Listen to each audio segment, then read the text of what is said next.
আপুনি যদি ভাবি আছে এক্সেস বাৰ সেশন লোৱাৰ কথা তেতিয়াহলে আপোনাৰ কাৰণে এটা বিৰাট ধুনিয়া অপৰচুনিটিজ মই লৈ আহিছো আৰু আপোনালোকে জানে মই মাজে মাজে এনেকুৱা ধৰণৰ ট্ৰায়াল সেশন সমূহ লৈ আহি থাকো কিন্তু কথাটো হৈছে কি মই যেতিয়া এনেকুৱা ধৰণৰ ট্ৰায়াল সেশন ৰাখো তেতিয়া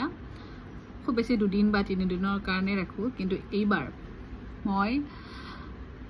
1 মাহৰ কাৰণে ট্ৰায়াল সেশন ৰাখিছো আগষ্ট মাহটোৰ গোটেই মাহটো মই ট্ৰায়াল সেশন দিম আৰু প্ৰাইসও হৈছে মাত্ৰ 999 rupees যদি আপুনিও ভাবি আছে এবাৰ হলেও এক্সেস বাৰছটো আসলতে কি হয় ইমান শুনি আছো এক্সেস বাৰে মানুহৰ লাইফ চেঞ্জ কৰে ময়ো এবাৰ লৈ চাব পৰা হলে তেনেকৈ যদি আপুনি ভাবি আছে তেতিয়া হলে যোগাযোগ কৰিব পাৰে তলত নম্বৰ আহি আছে আৰু আগতীয়াকৈ আপোনালোকে ৰেজিষ্ট্ৰেচন বিলাক কৰিব লাগিব গতিকে আপুনিও এবাৰ ইয়াৰ অভিজ্ঞতা লৈ লওকচোন কিনো হয় আসলতে এক্সেস বাৰছটোৱে কেনেকৈনো কাম কৰে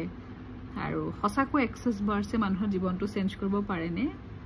ইয়াৰ সকলো উত্তৰ পাই যাব আপুনি গতিকে লাভ পাম সকলোকে ধন্যবাদ